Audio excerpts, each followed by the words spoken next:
When did we really start dreaming about the promise and the danger of artificial intelligence? When ChatGPT was released in 2022? When IBM's Deep Blue defeated chess champion Garry Kasparov in 1997? Was it when Stanley Kubrick introduced us to HAL 9000 in 1968? Or perhaps you think it was even earlier than this. Maybe we've had the dream of AI since the development of the first modern computers by John von Neumann, or even earlier, by Charles Babbage. Or maybe you think the dawning of the age of science itself is ground zero for our thoughts of artificial intelligence. Kevin LaGrandeur traces our dreams and fears of artificial intelligence back way further than this. LaGrandeur argues that ideas of artificial slaves can be found in the writings of Aristotle, in the Renaissance-era idea of the Homunculus, and in the Jewish legend of the Golem. LaGrandeur, a longtime professor at the New York Institute of Technology, and now an independent scholar and director of research at the Global AI Ethics Institute, has more than 25 years of experience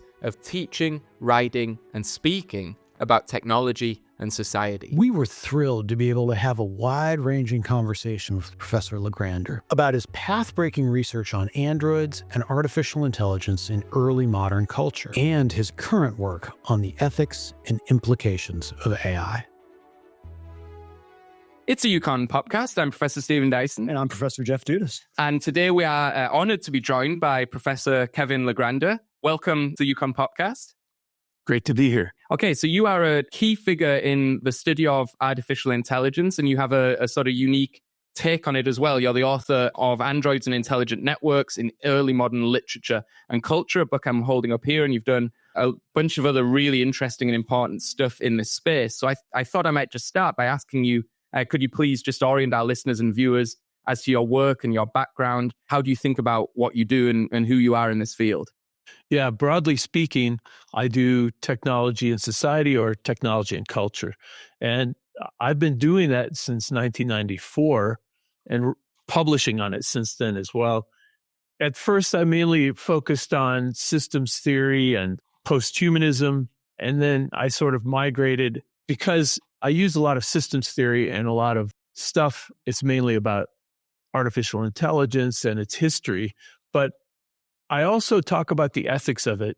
The subtitle of the book, which I use as the main title actually, is Artificial Slaves. That's the real focus of the book, is our seemingly endless preoccupation with having somebody else do our work for us, whether it was human slaves or slaves that we invented so we didn't have to deal with human slaves. That all led to eventually about 12 years ago, I turned to AI, which wasn't a big deal yet, and started thinking and writing about ethical issues involved with that. And then I got a buyout from my university because of COVID. They panicked. They offered me a lot of money, and I said, great. ChatGPT just came out. I want to talk and write about that. So that's what I do. And because of that work, I joined a group called the Global AI Ethics Institute, which is a startup that started 2 years ago, right when I left my university. And the focus of that group is to try to expand our definition of what ethics means. Right now, most of what people use as ethics for AI is simply Western philosophy. So our group tries to expand beyond that ethnocentric viewpoint to include things like Hinduism, Buddhism, Shintoism as philosophical groundwork for AI ethics. And I'm also have been a fellow for a long time of a group called the Institute for Ethics in Emerging Technology, which is a broader category of the kind of thing I do.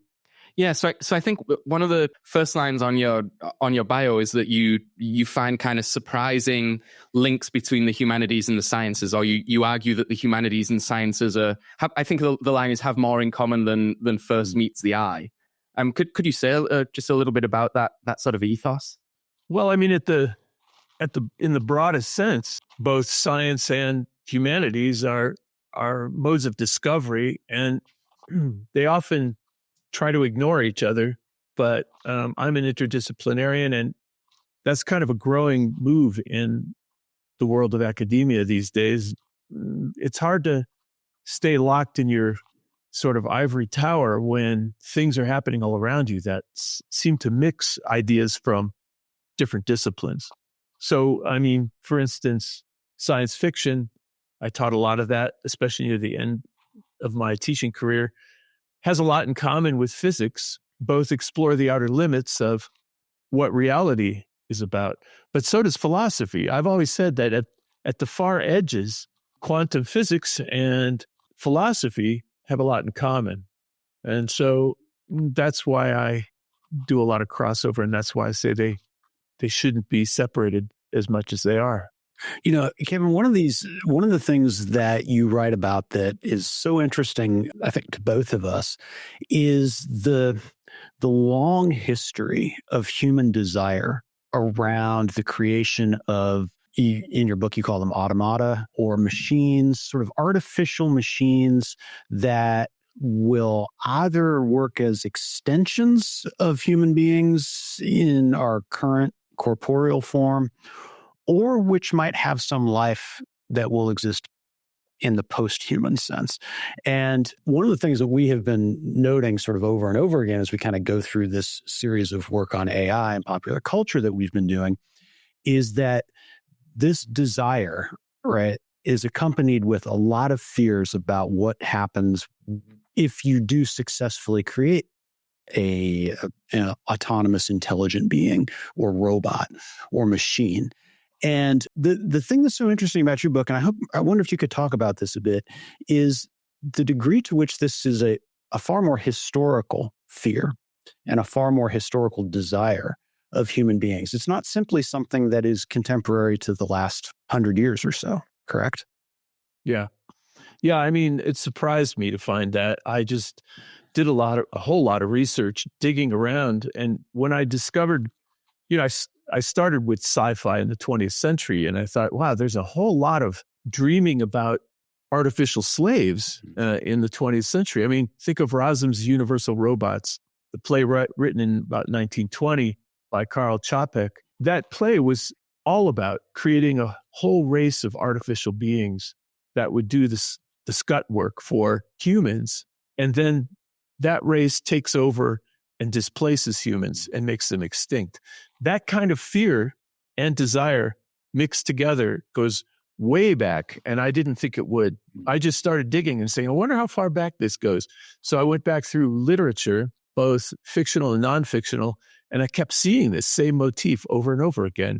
People wanting to create artificial humanoids or humanoid systems, like to take over work for them. So by systems, I mean something that's incorporeal, but made of a group of symbiotic elements that operate like a human or function like a human brain or like a human being, but without the body. So I used as an example Shakespeare's Tempest, where Prospero, the main character, has a whole system of spirits and other beings that can help him manipulate his physical reality. And I was thinking, wow, that could fit, right into the 20th century. Then I remembered, oh yeah, it is in the 20th century. Forbidden Planet is basically the Tempest rewritten. So I kept seeing these correspondences as I went back, and also factual dreams of making artificial servants that go all the way back to the Iliad, which is about 500 years BCE. And in that book, in the Iliad, in book 18, it opens with one of the Greek gods visiting Hephaestus, who's the Greek smithy god. And Hephaestus is busy making metal serving women to wait on the gods and himself. And these are characterized just like we'd characterize an intelligent robot. They have intelligence, they have understanding, and they can operate on their own. And then they also talks about he had made already these mobile tripods, serving tables that were intelligent, that could move in and out of the gods' banquet hall by themselves and serve the gods. So I was thinking, well, that sounds a lot like 20th and 21st century robotics. And that's as far back as I could get. But then I found it in other cultures as well, like China and India. Same kinds of mythology about artificial servants. When I stumbled on all this stuff, I just kept going until I compiled it and found a line running through it, which was, artificial intelligent systems acting as servants, involuntary servants or slaves to human masters. And the big fear is that this Hegelian dialectic, Hegel talked about, am I getting too wonky talking about Hegel? No, it's one of the questions I have here is if you could also get Aristotle in there somewhere as well, you'll hit another of our bullets. All right. Yeah. Well, the big fear is that the slaves will turn on us and flip the dominance. Hegel has something called dialectic, and the dialectic process for him is that civilizations that are stronger than other civilizations will attack the weaker ones, enslave them, and then start relaxing too much, essentially. And meanwhile, the slaves, in doing all the work that the dominant masters used to do, become more adept at it than the masters, gain power, and then flip the tables on the master. And that's the reversing of the dialectic. And they become the masters, and the former masters become the slaves. And that's the big fear that runs through history about artificial servants, that they'll do the same thing. Aristotle dreamed of artificial servants in his Politics. It's in the context of talking about slavery. He basically says, look, slavery has some bad things about it. Some Athenians don't like it, but we have to have these slaves in order to run our society. We wouldn't have to if we could, make a lyre that would pluck its own strings, or a loom that could weave its own by itself, and follow the master's directions about what to make. And I point out, he's basically talking about intelligent things like robots that would operate on their own once programmed by the master, in Aristotle's case, by speaking to it and saying, make me a blanket. He also goes on about this and talks about how it could be something like a ship where you have a master running the ship, but what if the ship could take orders and you wouldn't need a tillerman? You wouldn't need somebody to climb the pole. You could do away with servants and do with all the problems. He was mainly concerned with the problems that human servants presented, like rebellion, like having to feed them and clothe them, and they'd have to have sleep and all this other stuff. So it wasn't altruistic on Aristotle's part. You analyze in the book Aristotle's distinction between sort of tools and slaves, and say he talks about intelligent tools, which really sort of blurs that distinction, right? Because if you've got a tool, it's fine and ethical and proper to use the tool, and the tool isn't going to, your hammer is not going to raise up and sort of hit you on the head and take over your house and so forth. If you're in the realm of slaves, you're in a whole different emotional, moral valence, and there's a whole different set of risks. So it seems that intelligent tools formulation and which side of that you fall on or how you take it is quite a sort of crucial point. And for Aristotle, you just reminded me, the Greek word for tools is the same word for slaves. So slaves are tools and tools are slaves. There's no distinction in the ancient Greek mind between the two. That's so interesting. And the importance of these linguistic points, because you mentioned Rosson's universal robots, and of course the word robot is introduced or popularized in English from the Czech robota, which variously translates as serf or slave or indentured labor, and kind of which one of those it actually is sort of rather crucial to the whole history of human flourishing, I think. Yeah, and what's interesting now is I think people are jumping the gun. So I operate mainly in the realm of philosophy now. I was trained in philosophy as part of my PhD at UC Irvine, University of California, Irvine. They have a critical theory program, and that's the main focus. And what's bad is simply aesthetic philosophy. So I find myself using philosophy a lot more in the later stages of my career, because current people talking about AI and ethics are mostly philosophy PhDs, and they seem to be jumping the gun, some of them, and they're already talking about robot rights or AI rights for human-like artificial general intelligence, right? Well, we haven't got that yet, and we may never have it, but yet there are books out about that kind of, should an AI have some sort of legal rights as a person, quote unquote, a legal personhood. And that's even led to this legal lawsuits here in the United States, especially on the East Coast in New York. A group, their animal rights group, sued to free some chimpanzees who were being kept caged up in northern New York in a research facility, sued them under the legal clause of personhood to have them released and sent to a reserve in Florida. And they won that case because the United States Supreme Court set a precedent when they said corporations were persons for the sake of contributing to political campaigns. So now the whole idea of personhood has been broadened and made fuzzy. And that's also causing a lot of philosophical consternation and experimentation with what is a person. Yeah. If I might follow up quickly with you on that, Kevin, that the blurring of lines between the person and the non-person, as you write, harkens back to or surfaces another one of these, maybe in some ways the crucial issue of all of this, which is the question of what it means to be human. And I've also found it so fascinating that this appears to be the kind of the tether point that connects all of this, right? These sort of ruminations or even existential questions about what does it mean to be human? How are we distinct from other kinds of beings?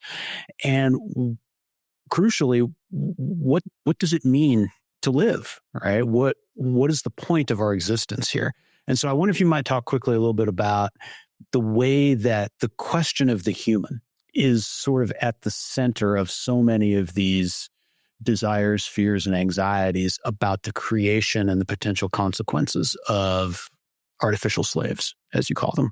Yeah, I trace that in the book all the way back to Aristotle and his idea that some people are natural slaves because they're not quite human. And that is anybody who doesn't speak Greek, specifically, he defined as subhuman and therefore able, better off as slaves because, then they had a master to guide them. But when he talked about their intelligence in the politics, he talked about the fact that they were smart enough to understand directions, but not smart enough to think philosophically.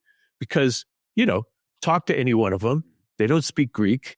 They can't understand Greek philosophy, etc. I'm extrapolating here on his argument. But the essence of it was that there was civilized humans, the Greeks, and then anybody who is outside that, the barbarians, were uncivilized, didn't understand Greek, and didn't think in complex ways, and therefore they were made to be natural slaves.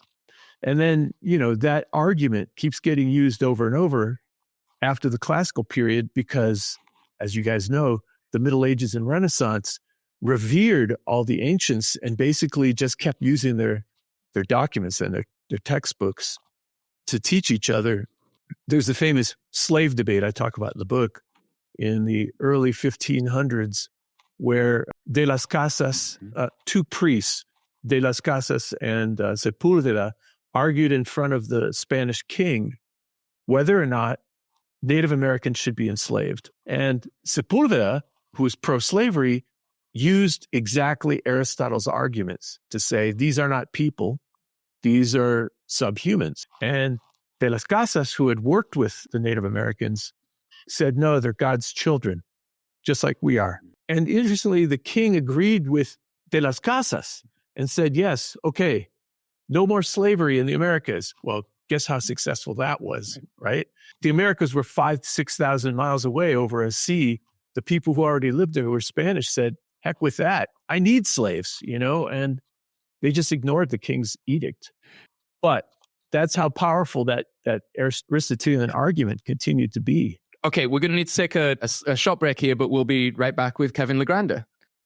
Okay, and we're back with Professor Kevin LaGrandeur and talking about the very long roots of societal and cultural thinking about artificial intelligence, androids, intelligent networks, and the dangers and perils thereof. We wanted to talk about something you address quite extensively in the book, Kevin, which is the legend of the Golem. I wonder if you want to kind of set that up for our viewers and listeners. In investigating ancient tales that had to do with artificial servants, I came across a lot of different tales or myths from a lot of different cultures. Like I said before, Chinese, Indian, Western, Greek culture, but also Jewish culture, especially Jewish mystics.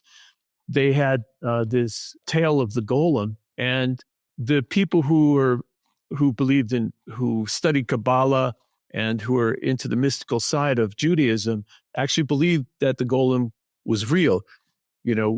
Most other people think it's a myth, but there are still some people who believe in the golem as a real entity. So the legend started in the Middle Ages and sort of expanded and grew all the way through the 16th century. And when in the 16th century, the most famous golem maker, Rabbi Löw of Prague, supposedly made this golem, which is a man made of clay and enlivened by speaking all the secret words of the name of God as you move around the clay man, and then the clay becomes enlivened and becomes an actual entity. So I was going to say human, but it's not classified as human by Jewish mystical laws because it can't speak. And to be fully human, Aristotle, to be fully human, you had to speak Greek. To be fully human in Judaic mysticism, you had to be able to speak.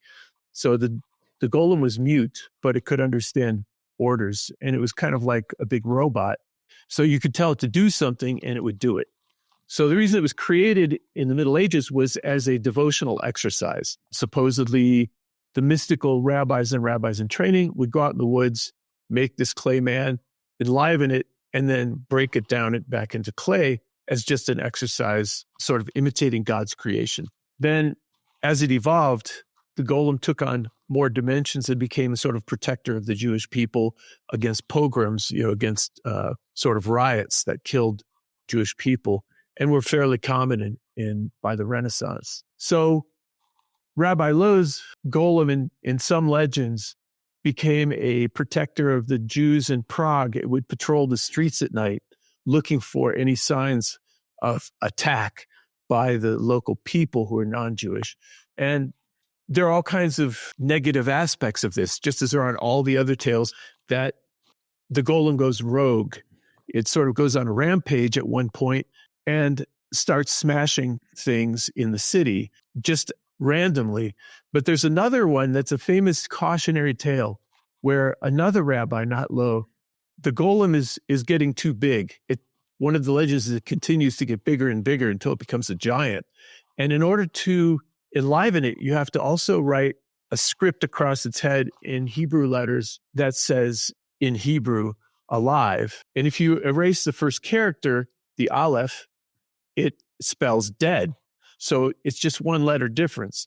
And so to get rid of this golem who's smashing things and becoming giant, the rabbi tells the golem to bend over, and he erases the Aleph off of its head, and it immediately crumbles into a pile of clay right on top of the rabbi and kills him.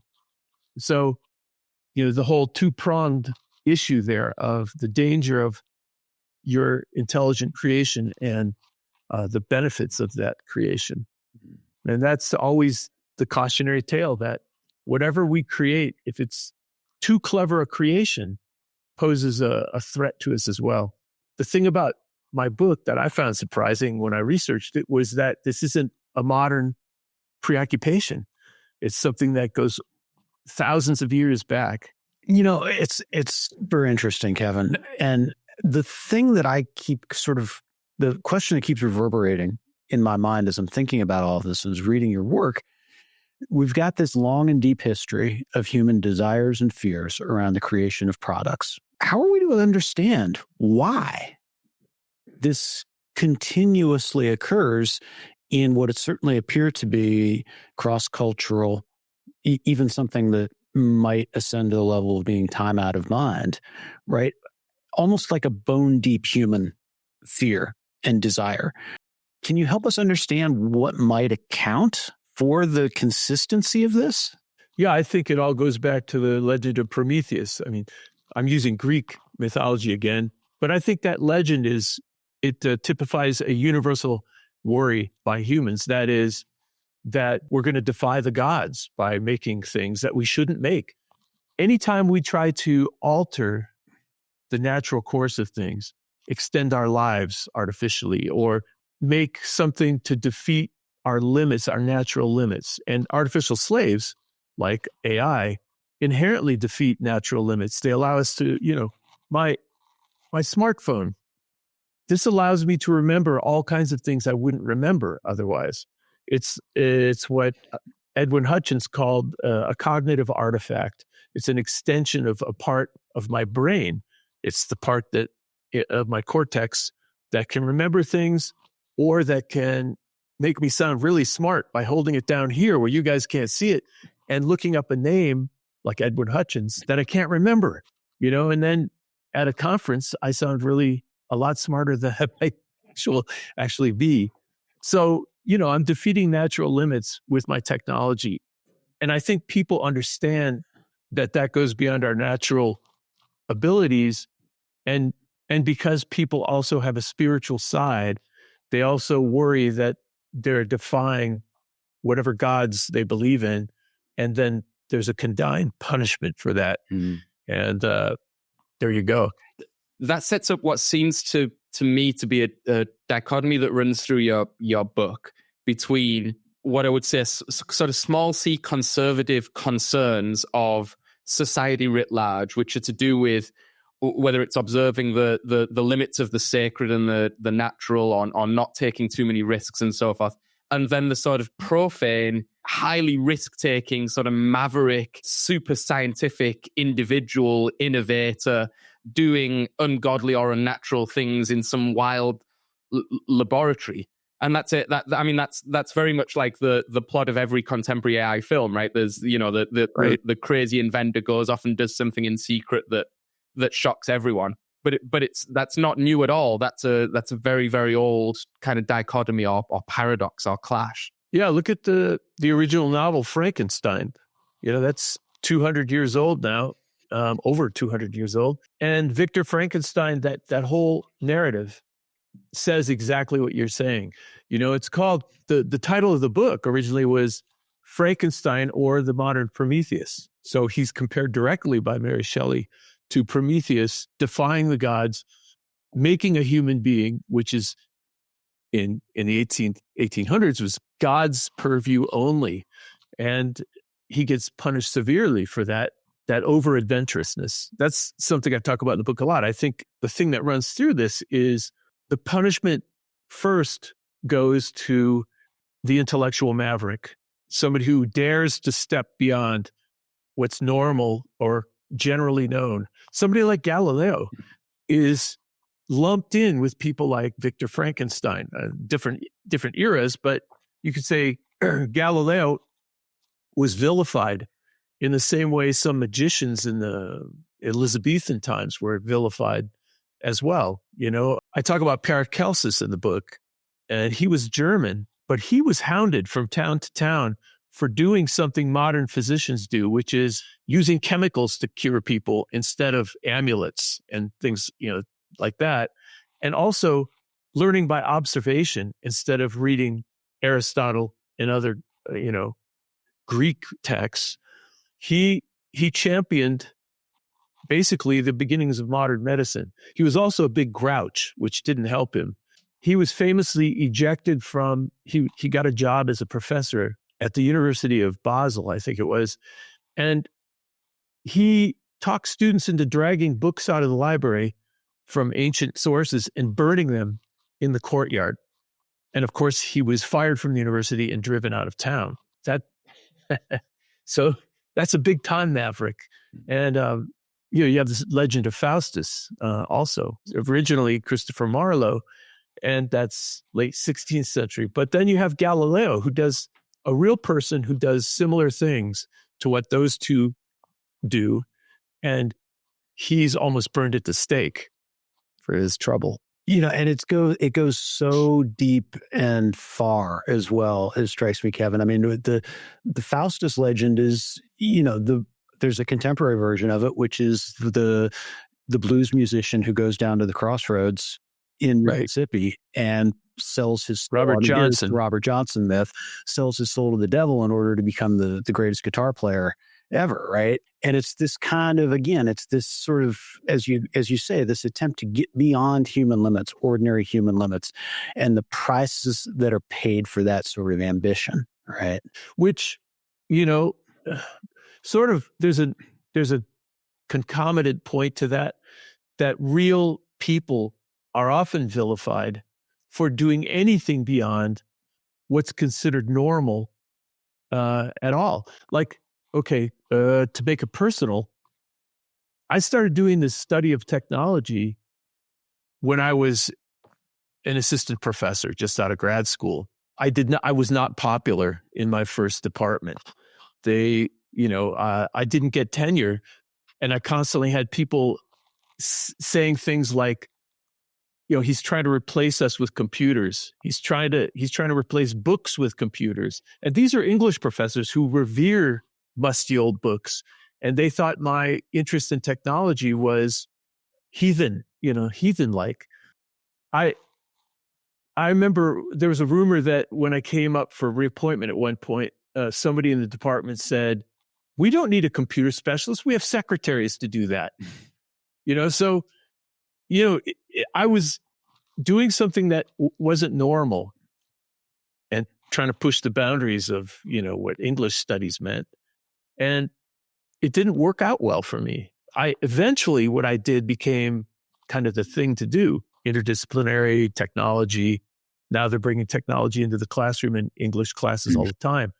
But because I was doing it too early, things were not happy for me. So, I think this is what happens. If you put your foot even a little bit over that line, I don't think I was way out of line there. You're in trouble. You're defying the gods. Yeah, I think about the Sherry Turkle, who rather famously, wrote definitive works on sort of human-computer interaction. And I just read her most recent book, which was a memoir, and she talks about trying to get an academic appointment and being much less technical, being kind of a humanist in a very technically oriented department. So I guess sort of the opposite to the problem you were facing. But she, of course, got tons of pushback. Like, why would you want to talk about the way we relate to machines? It's just these are all technical questions. These things won't have greater emotional or societal impact, and I think she was right about that, just as you were right about, humanities departments needed to consider the way that the humanities themselves would be sort of upended by some of these developments. I'm going to make a prediction here on a public forum, and we'll see 100 years from now if it's true. Back in the 18th century when the novel was invented, it was considered a really lousy form of writing, fit only for women to read, in their spare time. Any serious writer would write poetry or would write about the Bible. And then 150 years later in the 20th century, the novel became the thing, and it was seen as a very important form of literature and really critical to its time. I think that's what's going to happen with video games. 100 years from now, video games, because they are narratives, the narratives and the structure and the media form that it takes are going to be considered groundbreaking events in the early 21st century. So I'll see you guys in the 22nd century and see if I'm right. Well, we'll live, Yeah. Yeah, but some other, if you're post-humanist, right? This is all entirely possible. We may well have uploaded ourselves or taken, substrate independent forms by that. Well, we could get into that too, because I've also written a lot about post-humanism. Yeah, it's actually a very good segue. You did the host job there, Kevin, which is to move to the fascinating work that you've done, kind of beyond this sort of path-breaking artificial slaves book.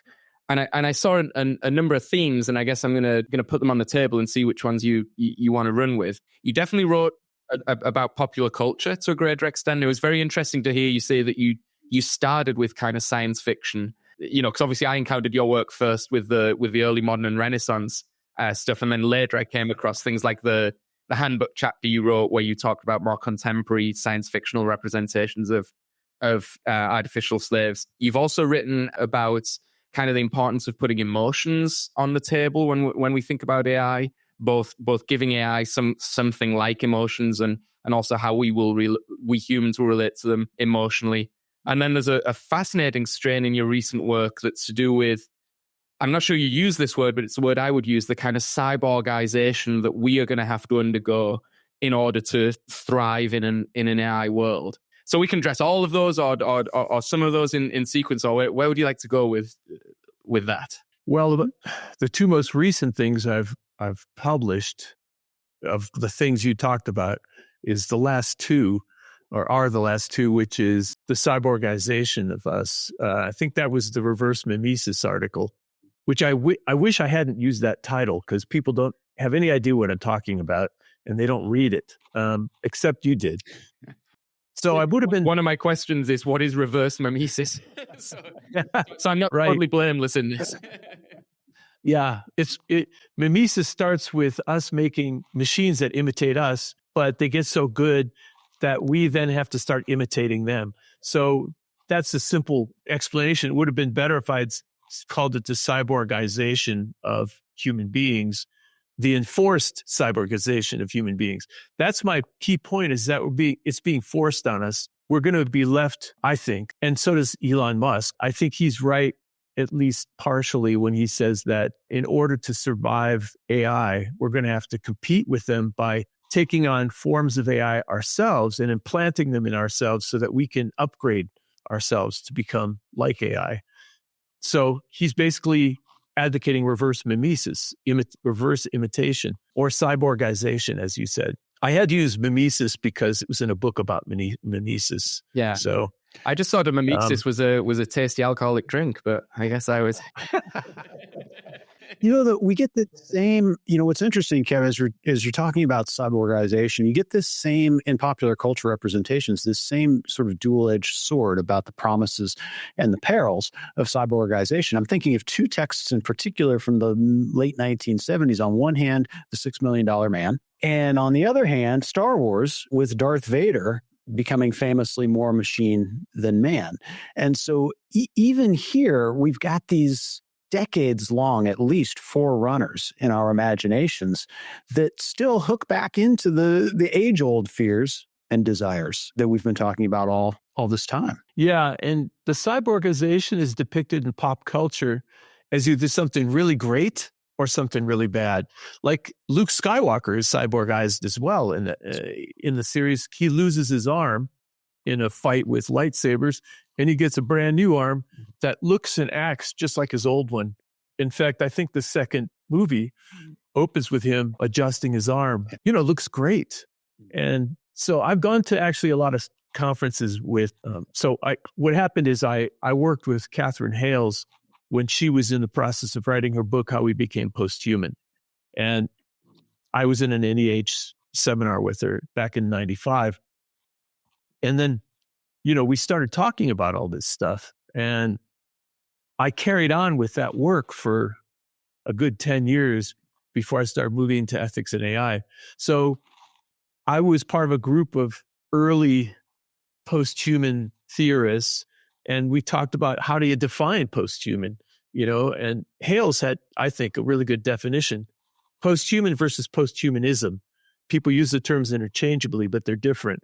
Now, posthuman is the project of making human beings into a different kind of species that's upgraded with technology.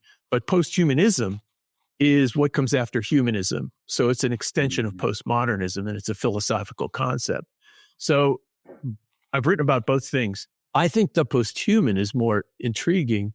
Some people call it experimental posthumanism or speculative posthumanism, because it's about the transformation of our species. And would that work? And would it be a good thing or a bad thing? Most of the posthumanists I know who still write about it, they're all philosophers for the most part. They're very utopian about this. I'm not so sure. It's kind of like they recycled the age of Aquarius and added technology. And that's what posthumanism has become. But I think, as I said in that publication you read, Reverse Mimesis, I was saying that if we take on technology, yes, that's going to change us. and maybe as a species, if all of us have the same technology embedded, but there are all kinds of unforeseen, unknown unknowns that can come up. And, some ethical questions crop up for me. One of them is, who gets the goodies? Is it only the rich people who get this stuff? Also, posthumanism is tied in with longevity research, people like Ray Kurzweil.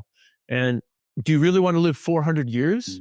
My wife, I do a thought experiment with my students, or I used to, where I would say, I've got in my hand a pink pill, and with this pill, if you take it, you'll automatically revert physically to the body you had and organs you had when you were 25 years old, and you'll live in that state for 400 years.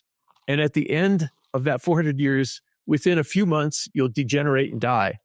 But you'll be impervious to any kind of age-related problems until then. You could get hit by a bus, but you won't die of natural causes. Would you take the pill? And to my great surprise, most of my students, I'd say half of them, said no. I thought, people would want to live 400 years.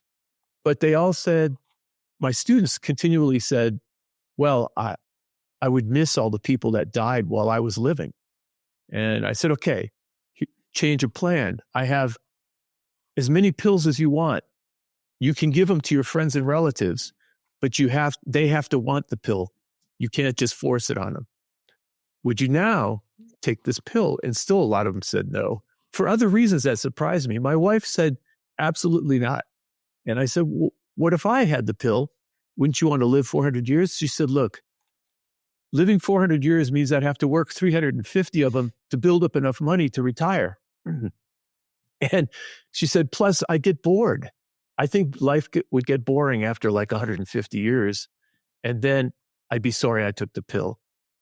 So the whole longevity research thing is I think, a two-edged sword, and people don't see that. And one of the ways so I'm going back to technology now. It's connected with posthumanism because it's part of using technology to extend lives is a big thing. Posthumanists think of uploading their brain into a robotic body. That's what Ray Kurzweil wants to do. But, all kinds of ethical questions crop up. Who gets to do that? How expensive is that going to be? What are the costs to being human of uploading yourself into a robotic body or into somebody else's body?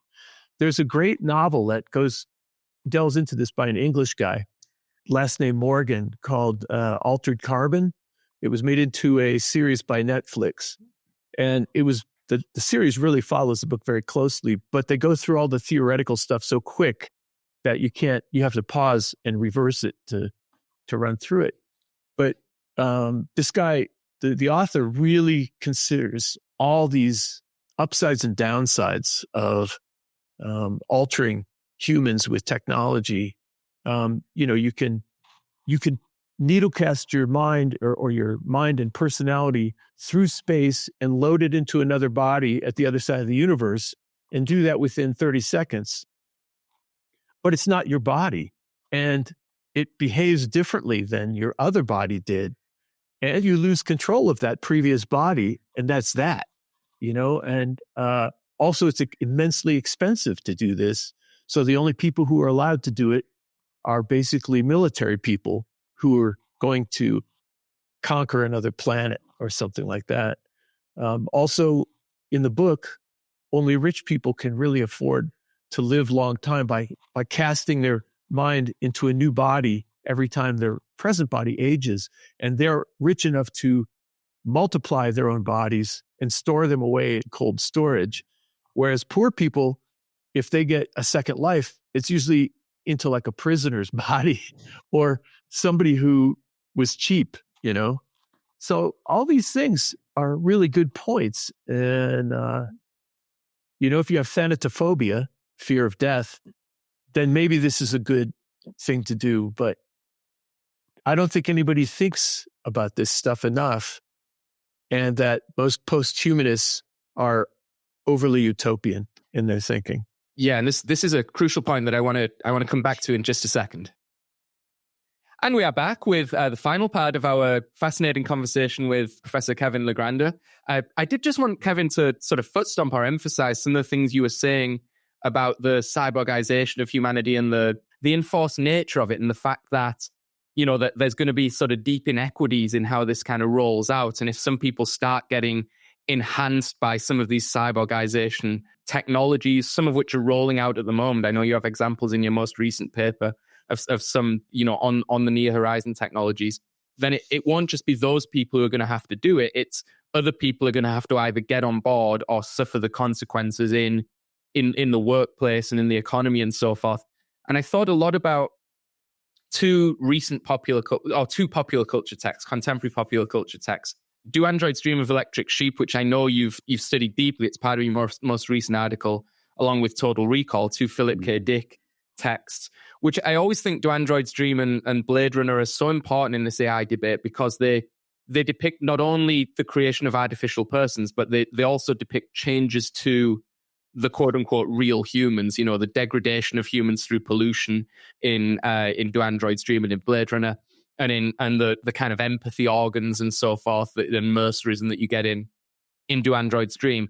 And then the other text I thought about, and I wonder if you've come across this one, is the Ishiguro novel Clara and the Sun, which is it's going to be a film, but the novel is ostensibly about Clara, who's an artificial person who's sort of, you know, a companion for a child who's picked up in a department store and taken home. But there's another plot running through that novel, which is that real children are being sort of, the process is always kept a little opaque, but they're being sort of genetically altered at certain ages in order to be kind of uplifted, to be able to compete in a kind of technologically enhanced marketplace. And it turns out that this doesn't work for everyone. And when it doesn't work for some children, they can become mortally ill. So it's almost like a life or death ritual to be part of this new society. And I do think that's such an acute point you made in reverse mimesis. So this is not just about creating AI. It's then what we do to ourselves to exist in that world or be sort of assimilated by them.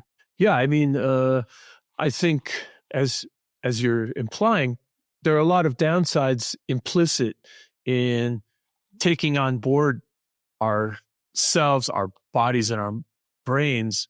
If we take on board technology, whether it's medical technology or digital technology, there are always unforeseen downsides to that.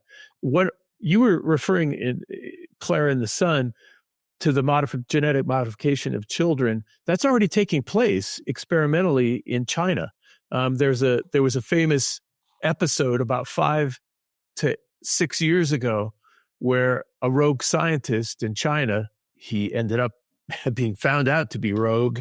He started without permission doing experiments on children that were genetic, and he tried to make them impervious to AIDS by changing one set of genes that would then make them immune to AIDS naturally. The problem is that by altering these genes, they found out there's also corollary to altering their intelligence. Essentially, by genetically modifying the children against the disease, he was also making them naturally more intelligent. So he was creating gifted children. Now, think about the inequities in a communist society for that. So that got him in trouble with the government, and he got pulled out of his, he was vilified and pulled out of his position at the university he was at. But I mean, that's an unforeseen circumstance, and that would make some parents very happy. Oh, good. You know, modify my child and make them smarter. But then what does that do to the rest of society?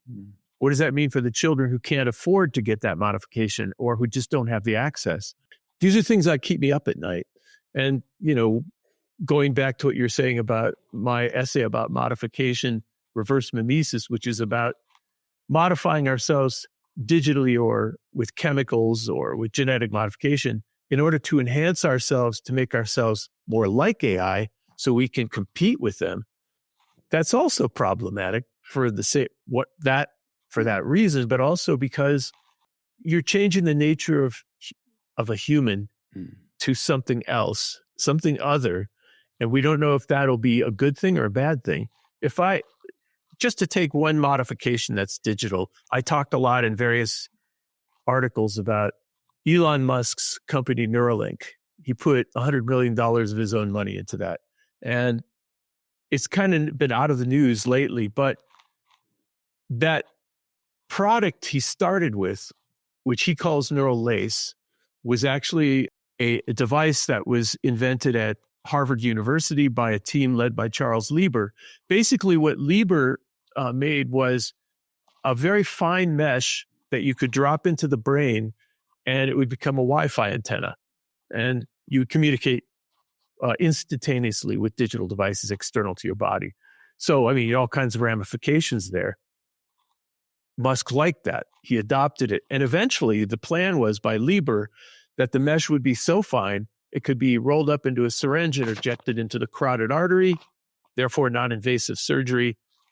It would go up to the brain, unfold, and be assimilated to the brain. Now, all of that works except for injecting it. So right now they have to drill a hole in your head. The thing is, here's an unforeseen circumstance.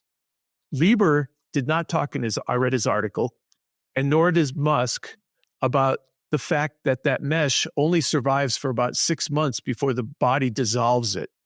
And you have to have the surgery all over again, or the implantation through the carotid artery. So you have to keep reimplanting this Wi-Fi antenna or come up with a new type of material that won't dissolve by the human body.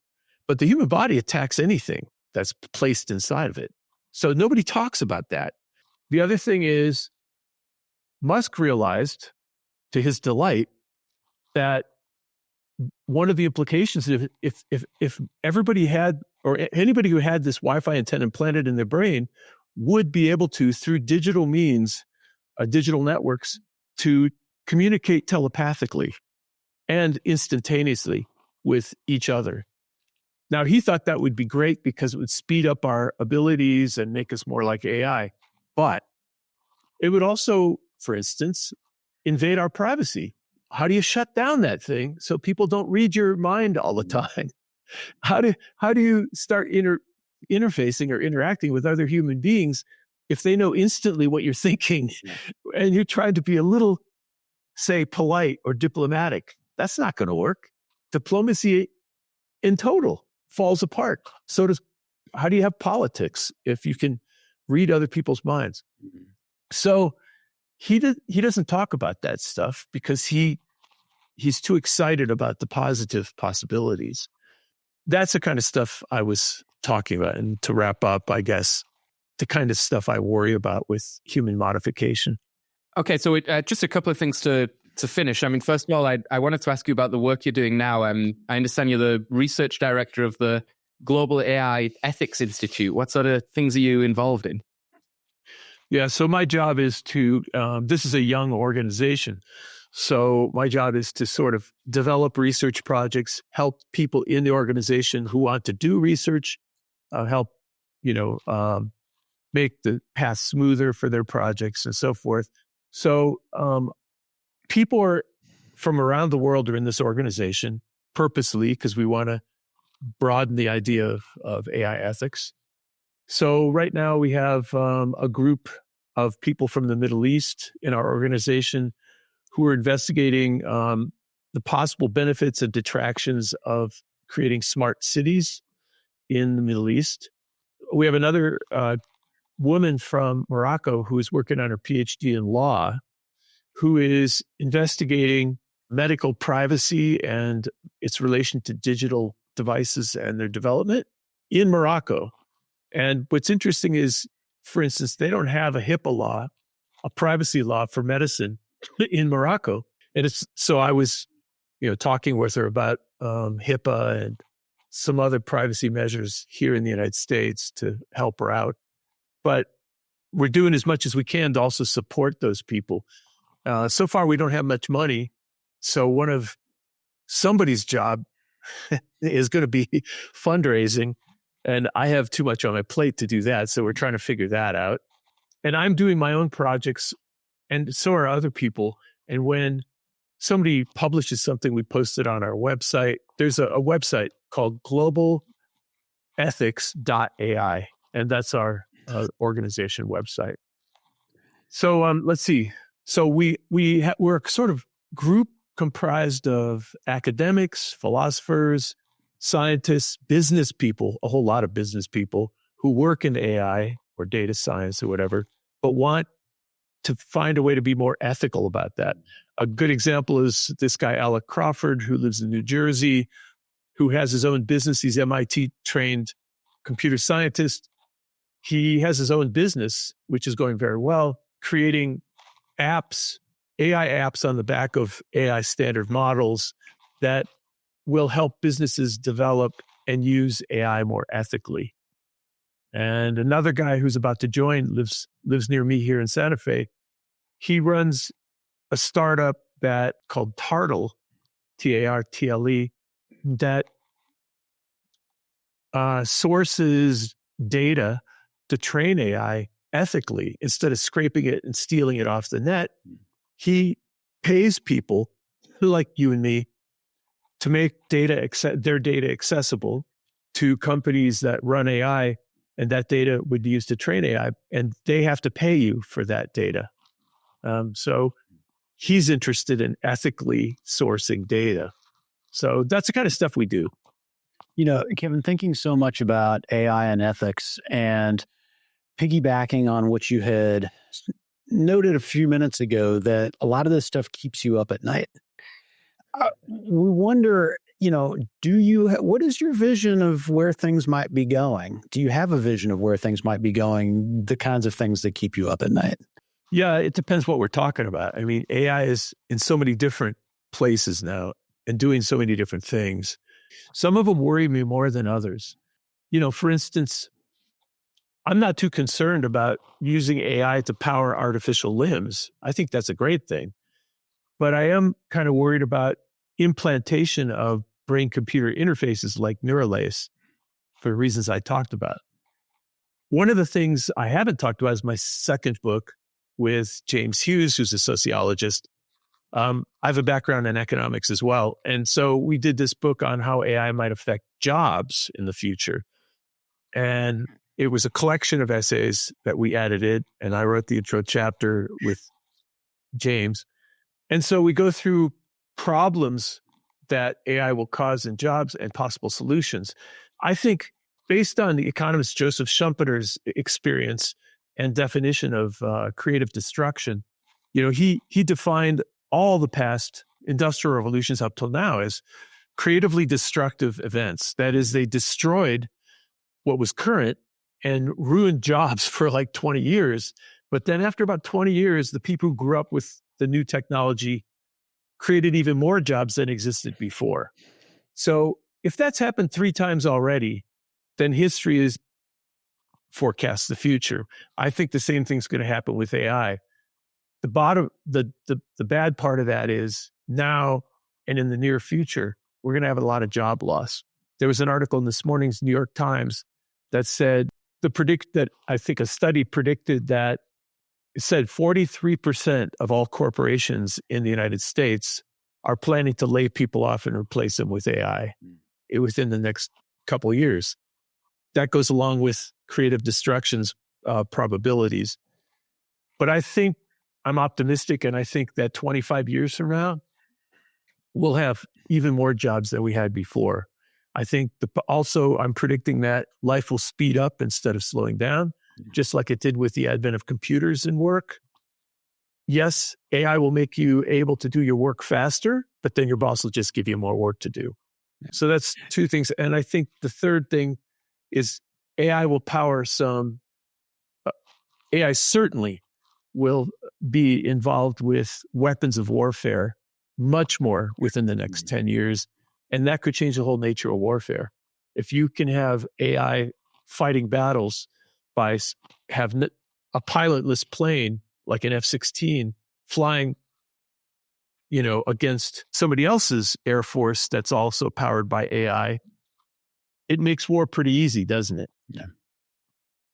So those are 3 things that I think are going to happen.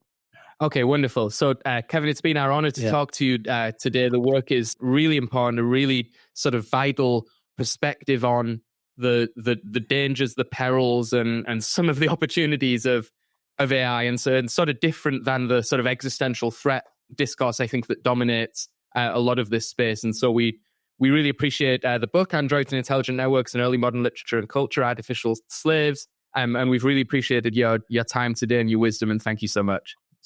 Yeah, thank you.